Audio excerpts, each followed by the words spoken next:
Hello, my name is Sam Spiva and welcome to episode 6 of Fresh Daily, where I give you my tips, techniques, ingredients, and stories that have inspired my perspective on food. Today we are back at it with another episode that I'm really excited about, so let's get into the show. Spring in Washington State is always one of my favorite seasons because after cold and rainy and gray winters where not a whole lot is growing and not a whole lot is fresh, we're finally able to get our hands on a plethora of fresh items that are full of vibrancy, full of life, full of color and beauty. And so today I really wanted to feature a dish that would highlight those colors. Aesthetically, the dish is going to feel a whole lot like spring. It's going to be bright green. The flavors are going to be very fresh and delicate as well. So I felt like that summed up spring in a nutshell. Also, I'm going to be featuring some beautiful salmon from Taku River Reds and Yakobi Fisheries out of Juneau, Alaska. Yesterday, they shipped the salmon directly to my front door, and I just can't wait to crack it open and get my hands on some of their beautiful wild Alaskan salmon. So today we'll be making a slow roasted salmon with a snap pea puree, as well as some radishes, braised lentils, and a few fresh herbs from the garden as well. I'm going to start out by showing you my lentils here, and I would suggest starting off by cooking your lentils.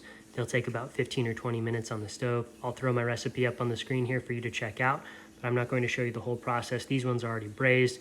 They're simple and easy, and just follow the recipe and you'll get a great braised green lentil. So next I'm going to take these peas and put them straight into the salted boiling water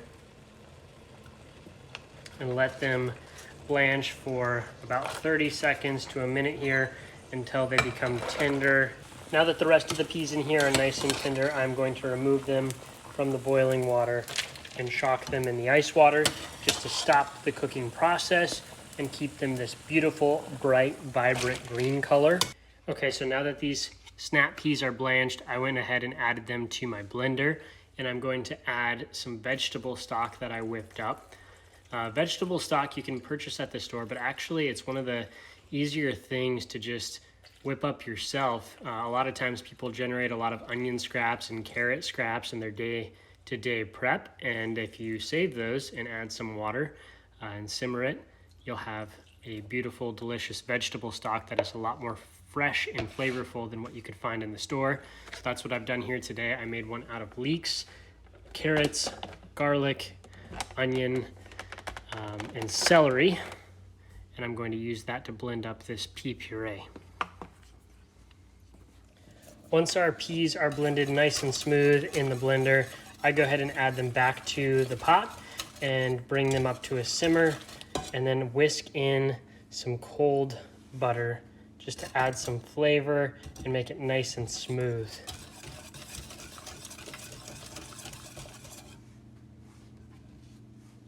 Okay, first things first, I'm gonna break down this absolutely beautiful piece of sockeye salmon from Taku River Reds.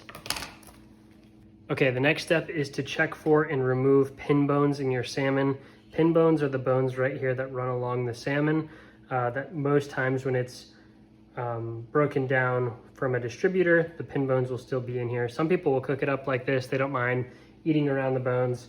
For a more elegant application, I like to take mine out. So I just use these needle nose pliers. I picked up an extra set for cooking. I only use them for cooking. And I go through and take out these pin bones one by one.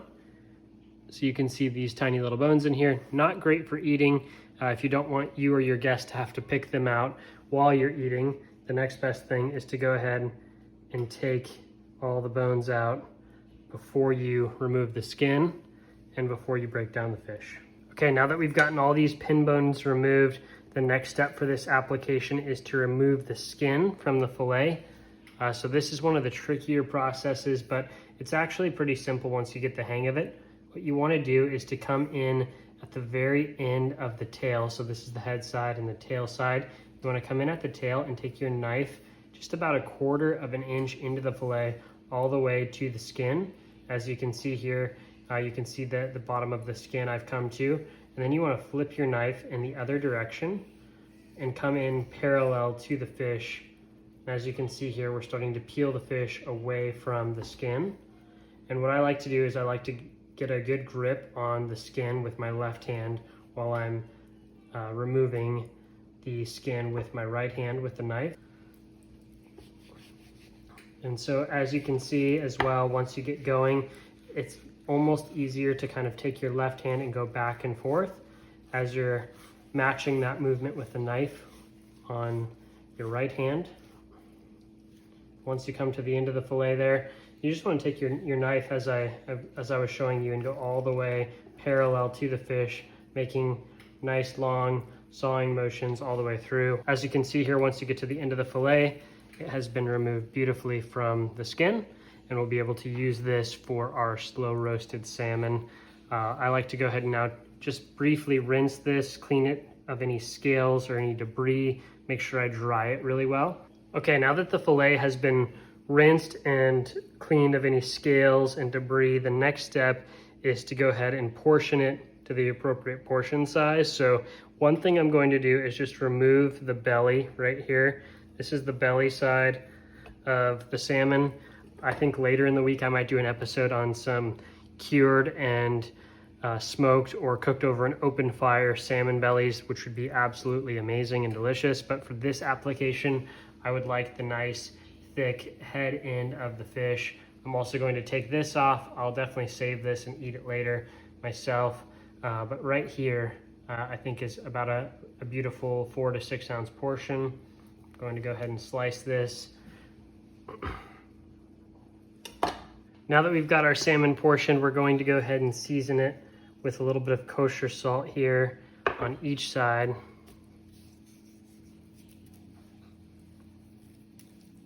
As well as some black pepper and some olive oil.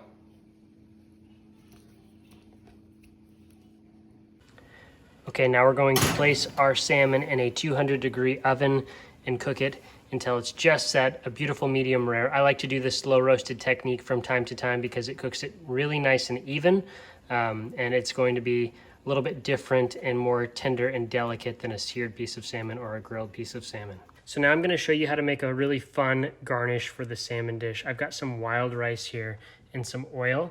I'm going to puff this wild rice, and it's going to add a really nice crispy texture to the finished salmon dish. So I take some canola oil and get it to about 425 to 450 degrees Fahrenheit, and then I will add my wild rice, and it'll instantly puff. So you want to have a bowl with a towel or paper towel ready to go right away to be able to remove the rice and make sure it doesn't burn.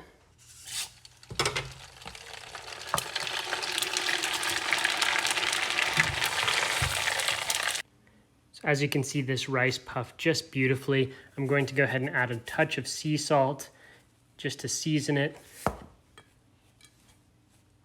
This is going to be a really fun textural component to the finished salmon dish. It'll add a nice crispy layer and be something that has a nice aesthetic visual appeal.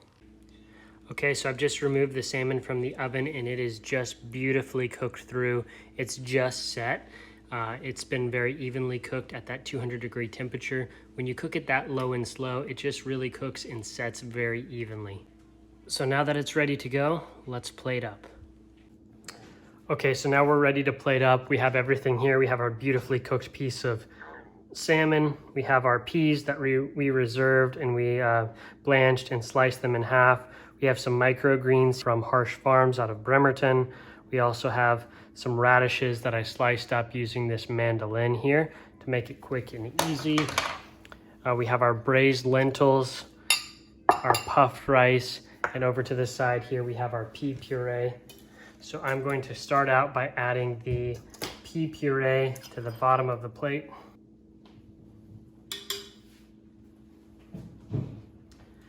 Next, we'll add our lentils.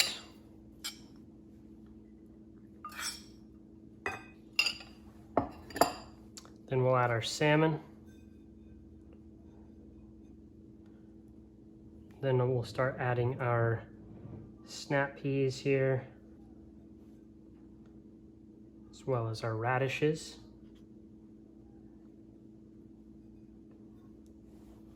Can't forget our microgreens.